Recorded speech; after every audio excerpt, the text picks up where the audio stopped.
Thank you and welcome all again to my class পরিবেশের জন্য ভাবনা ট্রপোস্ফিয়ার।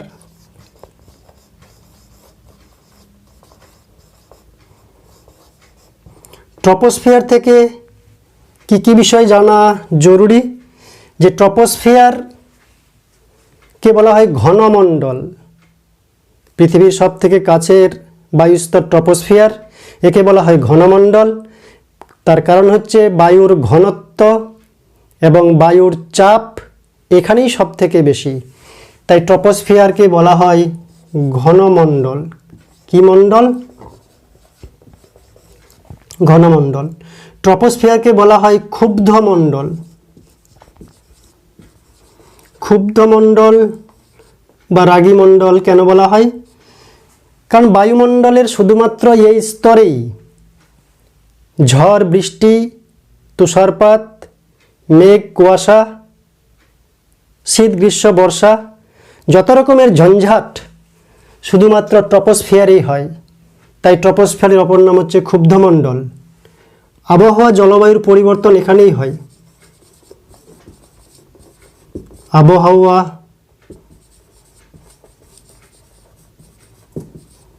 জলবায়ুর পরিবর্তন হয় এই ট্রপোস্ফিয়ারে। এগুলো বিষয় মনে রাখতে হবে।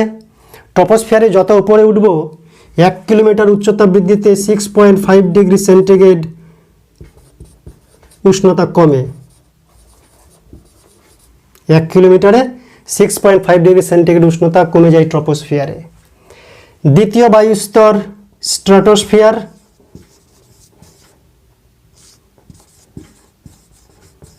এখান থেকে কি মনে রাখবো? স্ট্র্যাটোস্ফিয়ারকে বলা হয় ক্ষুব্ধমণ্ডলের বিপরীত শান্তমণ্ডল। কি বলা হয়? শান্তমণ্ডল। অর্থাৎ ট্রপোস্ফিয়ারের বিপরীত ধর্মী বৈশিষ্ট্যগুলি স্ট্র্যাটোস্ফিয়ারে রয়েছে। শান্তমণ্ডল বলে। কেন শান্তমণ্ডল বলে? এর উল্টো কথা বলবো। ঝড়, বৃষ্টি, কুয়াশা, তুষারপাত, আবহাওয়া, জলবায়ুর পরিবর্তন কোনো কিছুই স্ট্র্যাটোস্ফিয়ারে হয় না। তাই স্ট্র্যাটোস্ফিয়ারকে বলা হয় শান্ত মণ্ডল, কোনো ঝামেলা নেই, তাই শান্ত মণ্ডল বলা হয়। এবং এই কারণে জেট বিমানগুলি চলাচল করে এই স্ট্র্যাটোস্ফিয়ারে।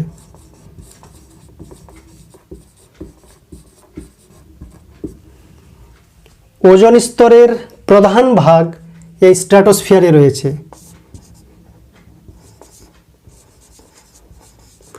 ওজোন মণ্ডলের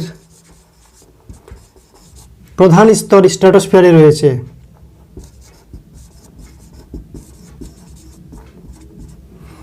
কোথায় রয়েছে? স্ট্র্যাটোস্ফিয়ারে। আমরা জানি যে ওজোন স্তর কি বলা হয়? প্রাকৃতিক সৌরপর্দা। ওজোন স্তরকে বলা হয় প্রাকৃতিক সৌরপর্দা, কারণ সূর্য থেকে আসা ক্ষতিকর রশ্মি ইউভি রশ্মিকে শোষণ করে ওজোন স্তর।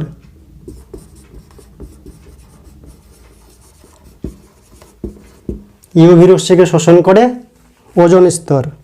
এরপরে মেসোস্ফিয়ার। কি ফিয়ার? মেসোস্ফিয়ার। মেসোস্ফিয়ার থেকে শুধুমাত্র মনে রাখবো যে মেসোস্ফিয়ার হচ্ছে সব থেকে শীতলতম স্তর। মেসোস্ফিয়ার হচ্ছে শীতলতম স্তর।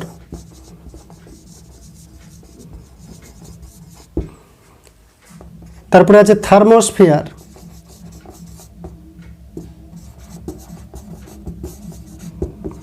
থার্মোস্ফিয়ার থেকে কি মনে রাখবো? যে খানিকটা ইউভি রশ্মি, গামা রশ্মি, এক্স রশ্মি, ইউভি, গামা রশ্মি, এক্স রশ্মি এগুলো শোষিত হয়, বা কসমিক রে।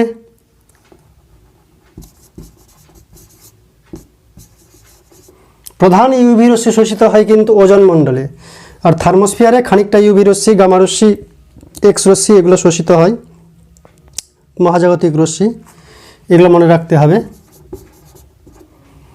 তাছাড়া ইম্পর্টেন্ট হচ্ছে ইন্টারন্যাশনাল স্পেস স্টেশন, আন্তর্জাতিক স্পেস স্টেশনের কক্ষপথটি এখানেই রয়েছে। তাহলে ইন্টারন্যাশনাল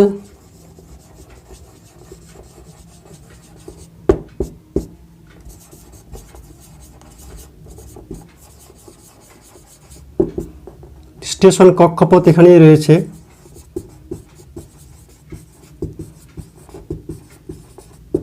এটা মনে রাখতে হবে, ইন্টারন্যাশনাল স্পেস স্টেশন এখানে রয়েছে।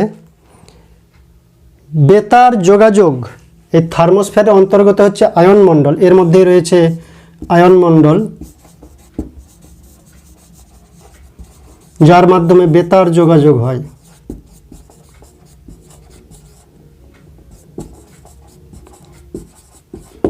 এই পয়েন্টগুলি মনে রাখা দরকার। মেরুজ্যোতি দেখা যায় থার্মোস্ফিয়ারে। প্রশ্ন আসতেই পারে যে মেরুজ্যোতি কোন স্তরে দেখা যায়? থার্মোস্ফিয়ারে দেখা যায় মেরুজ্যোতি। এই কয়েকটা বিষয় মনে রাখতে হবে। তারপরে আছে এক্সোস্ফিয়ার। যে পয়েন্টগুলো মনে রাখা জরুরি, এক্সোস্ফিয়ার হচ্ছে উষ্ণতম স্তর এবং এখানে থাকে কৃত্রিম উপগ্রহের যে কক্ষপথ, কৃত্রিম উপগ্রহের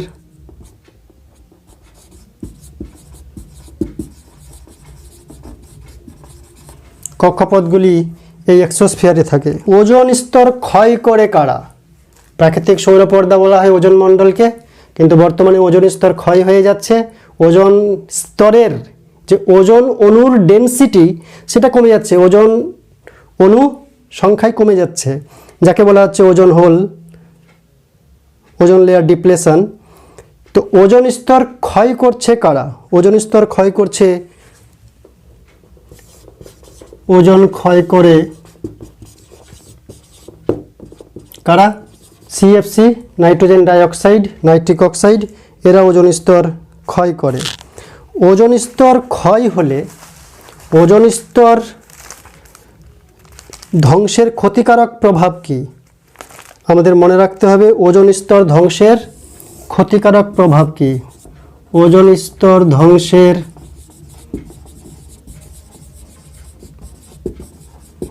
ক্ষতিকারক প্রভাব ইম্পর্টেন্ট মনে রাখবো। ওজোন স্তর ধ্বংস হলে কি হবে? প্রথমত ওজোন স্তর ধ্বংস হলে পৃথিবীর উষ্ণতা খানিকটা বৃদ্ধি পাবে। ওজোন স্তর ধ্বংস হলে স্কিন ক্যান্সার হওয়ার সম্ভাবনা বাড়ে, চামড়ায় বা ত্বকে ক্যান্সার হওয়ার সম্ভাবনা বাড়ে, চোখে ছানি পড়ে, সানস্ট্রোক হতে পারে, সানবার্ন হতে পারে, স্কিনের বিভিন্ন রকম সমস্যা হবে যদি ওজোন স্তর ধ্বংস হয়ে যায়। তাছাড়া সালোক সংশ্লেষ উদ্ভিদের ব্যাহত হবে, জলের ছোট ছোট যে জুপ্লাঙ্কটন, ফাইটোপ্লাঙ্কটন, এদের ক্ষতি হবে। তো ওজোন স্তর ধ্বংস যাতে না হয় আমাদের উপায় কি? আমাদের উপায় হচ্ছে এই যে সিএফসি কোত্থেকে পাই? সিএফসি পাওয়া যায় এসি মেশিন, ফ্রিজ, প্লাস্টিক শিল্প, তাহলে সেগুলো একটু কমাতে হবে, ব্যবহার কমাতে হবে। নাইট্রোজেন ডাইঅক্সাইড আর নাইট্রিক অক্সাইড এরা বাতাসে বায়ুমণ্ডলে যখন এরোপ্লেন চলে সেখান থেকে এগুলো উৎপন্ন হয়, অথবা রাসায়নিক সার জমিতে প্রয়োগ করার জন্য এগুলো তৈরি হয়। তাই ওজোন স্তর এরা ধ্বংস করছে, তাই এদেরকে কমাতে হবে। এদেরকে কমাতে গেলে এরোপ্লেনের ব্যবহার কমাতে হবে, মাটিতে রাসায়নিক সার ব্যবহার কমাতে হবে, নাইট্রোজেন ঘটিত সার ব্যবহার কমাতে হবে। এবার গ্রিন হাউস গ্যাসগুলির নাম আমাদের জানা দরকার, যে methane, carbon dioxide, CFC,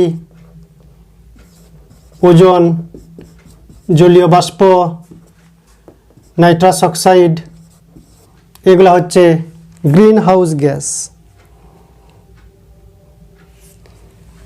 methane, carbon dioxide, CFC, ozone, জলীয় বাষ্প, নাইট্রাস অক্সাইড, এগুলো হচ্ছে গ্রিন হাউস গ্যাস।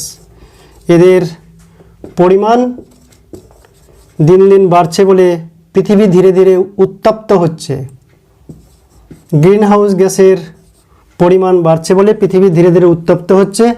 প্রতি বছর 0.05 ডিগ্রি সেন্টিগ্রেড প্রতি বছরে উষ্ণতা বৃদ্ধি পায়।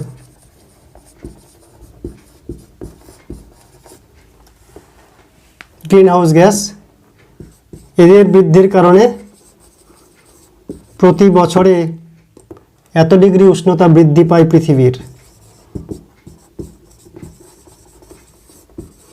যাকে বলা হয় গ্লোবাল ওয়ার্মিং বা বিশ্ব উষ্ণায়ন। প্রশ্ন আসতে পারে যে প্রধান গ্রিন হাউস গ্যাস কি? কার্বন ডাইঅক্সাইড হচ্ছে প্রধান গ্রিন হাউস গ্যাস। উষ্ণতা বৃদ্ধির বিশ্ব উষ্ণায়নের প্রধান কারণ হচ্ছে কার্বন ডাইঅক্সাইড গ্যাস। প্রচুর পরিমাণে রয়েছে, প্রায় 50% এই একাই ক্ষতি করে। কার্বন ডাইঅক্সাইডের পরিমাণ দিন দিন বাড়ছে। প্রধান গ্রিন হাউস গ্যাস হচ্ছে কার্বন ডাইঅক্সাইড। এখান থেকে প্রশ্ন আসতে পারে জৈব গ্রিন হাউস গ্যাস কোনটি? জৈব গ্রিন হাউস গ্যাস এটা হচ্ছে প্রধান গ্রিন হাউস গ্যাস, আর এটা হচ্ছে জৈব গ্রিন হাউস গ্যাস। জৈব green house gas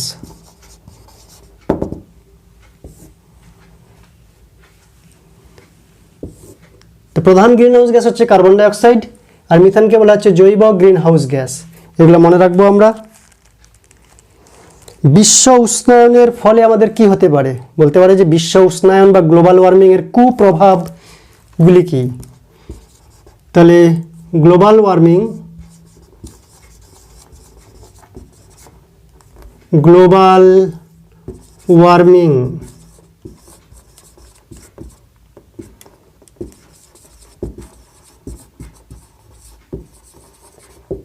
global warming এর কুপ্রভাব কি?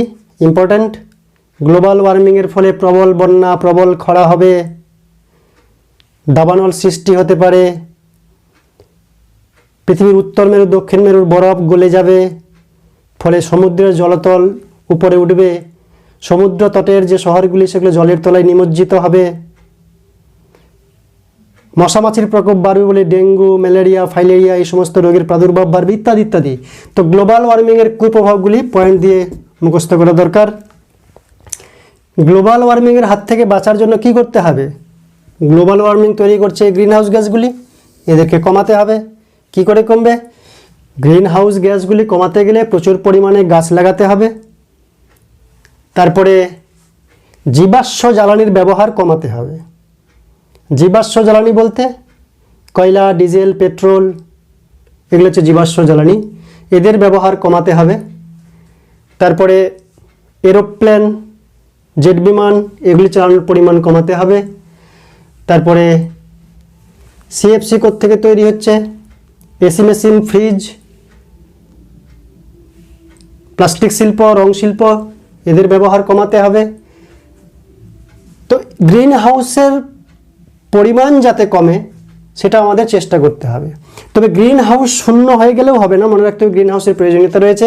গ্রিন হাউস যদি একেবারেই না থাকে তাহলে রাত্রিবেলা পৃথিবী প্রচণ্ড ঠান্ডা হয়ে যাবে, বায়ুমণ্ডল প্রচণ্ড ঠান্ডা হয়ে যাবে, জনবসতি বাসের উপযোগী থাকবে না।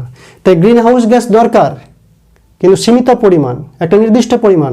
তার থেকে বেশি বাড়লে গ্লোবাল ওয়ার্মিং, তার থেকে কম হলে বায়ুমণ্ডল প্রচণ্ড ঠান্ডা হয়ে যাবে। তো ঠান্ডা হওয়ার সম্ভাবনা নেই, গ্রিন হাউস গ্যাস প্রতিনিয়ত বাড়তেই রয়েছে। এখান থেকে মনে রাখতে হবে যে অক্সিজেন এবং নাইট্রোজেন এগুলো গ্রিন হাউস গ্যাস নয়। গ্রিন হাউস গ্যাস নয়, এটা মনে রাখতে হবে। Oxygen, nitrogen green house gas নয়।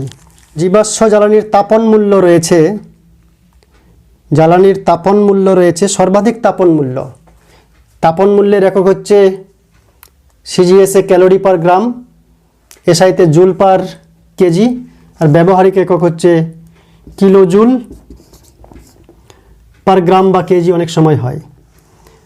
তো তাপন মূল্য সর্বাধিক কোন জ্বালানির? তাপন মূল্য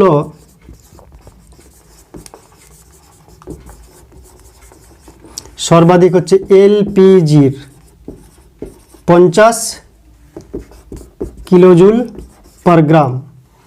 বা 50,000 কিলোজুল পার কেজি হচ্ছে এলপিজির তাপন মূল্য, সর্বাধিক তাপন মূল্য। অর্থাৎ তাপন মূল্য বলা হয় যে সম পরিমাণ জ্বালানিকে দহন করলে কোনটা থেকে বেশি তাপ উৎপন্ন হবে, তাপের বিচারে মূল্য, তাপন মূল্য। এরপরে জীবাশ্ম জ্বালানি সংরক্ষণের প্রয়োজনীয়তা ইম্পর্ট্যান্ট, যে জীবাশ্ম জ্বালানি ডিজেল, পেট্রোল, কয়লা, কেরোসিন এগুলো হচ্ছে সীমিত পরিমাণ, ফুরিয়ে নিঃশেষ করে দিলে ভবিষ্যতে শক্তির অভাব ঘটবে। তাই জীবাশ্ম জ্বালানি নবীকরণযোগ্য নয় এবং মজুত রয়েছে সীমিত, তাই জীবাশ্ম জ্বালানি সংরক্ষণ করা দরকার।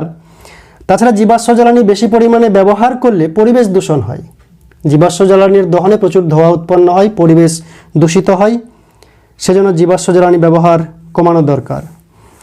তো জীবাশ্ম জ্বালানি ব্যবহার কমালে আমাদের শক্তির প্রয়োজনে কি ব্যবহার করা যাবে? অচিরাচরিত শক্তি, অব্যবহার্য শক্তি বা অচিরাচরিত শক্তি। অচিরাচরিত শক্তির উদাহরণ ইম্পর্ট্যান্ট। অচিরাচরিত শক্তি কাকে বলে? যে শক্তিগুলো বর্তমানে ব্যবহার সেভাবে শুরু হয়নি, শুরু হবে ধীরে ধীরে। অচিরাচরিত শক্তি বলতে সৌরশক্তি, বায়ু শক্তি, জোয়ার ভাটা শক্তি, ভূতাপ শক্তি ইত্যাদি রয়েছে অচিরাচরিত শক্তি। এই শক্তিগুলিকে বলা হয় পরিবেশ বান্ধব শক্তি, কারণ সৌরশক্তি ব্যবহার করলে পরিবেশ দূষিত হয় না, বায়ুমণ্ডল দূষিত হয় না, বায়ু শক্তির বিচারে বায়ুমণ্ডল দূষিত হয় না, জোয়ার ভাটায় বায়ু দূষিত হয় না, পরিবেশ দূষিত হয় না বলে এদেরকে বলা হয় পরিবেশ বান্ধব শক্তি, এদেরকে বলা হয় সবুজ শক্তি, এদেরকে বলা হয় অচিরাচরিত শক্তি। অচিরাচরিত মানে রেগুলারলি ইউজ হয় না, ধীরে ধীরে বাড়ছে। তারপরে বায়োমাস কাকে বলে? উদ্ভিদের মৃত অংশ, প্রাণীর বর্জ্য পদার্থের জ্বালানি হচ্ছে বায়োমাস, এগুলো একটু জানতে হবে। বায়োগ্যাসের মূল উপাদান কি? Methane, important. বায়োগ্যাসের মূল উপাদান মিথেন। বায়োগ্যাসে 80% মিথেন থাকে, 20% কার্বন ডাই অক্সাইড থাকে। তো মূল উপাদান হচ্ছে মিথেন। বায়োগ্যাসের মূল উপাদান কি? মিথেন, মনে রাখতে হবে। মিথেন হাইড্রেটের সংকেত মনে রাখলে ভালো। 4 অণু মিথেন, 23 অণু জল হচ্ছে মিথেন হাইড্রেট বা ফায়ার আইস, একে বলা হয় ফায়ার আইস। ফায়ার আইস। সৌরকোষ, সৌরকোষ কোথায়? সৌরশক্তিকে আমরা কী কী কাজে ব্যবহার করতে পারি? Solar cooker, solar water heater, তাছাড়া বিচ্ছিন্ন অঞ্চলে তড়িৎ শক্তি উৎপাদন করার জন্য সৌরশক্তিকে কাজে লাগাতে পারি। Solar light, solar calculator, solar fan ইত্যাদি রয়েছে, 2-4টা মনে রাখতে হবে। সৌরকোষ বা সৌরশক্তি ব্যবহারের কিছু সুবিধা রয়েছে, কিছু অসুবিধাও রয়েছে। যেমন রাত্রিবেলা সৌরশক্তি তৈরি করে কাজে লাগানো যায় না, রাত্রিবেলা সোলার সেল থেকে ইলেকট্রিসিটি তৈরি করা যায় না। কুয়াশাচ্ছন্ন জায়গায়, শীতপ্রধান দেশে সৌরশক্তিকে তেমনভাবে ব্যবহার করা যায় না। তো এই সমস্ত অসুবিধাও রয়েছে, সেগুলো একটু মনে রাখা দরকার। H2 কে বলা হয় মিষ্টি গ্যাস, সুইট গ্যাস।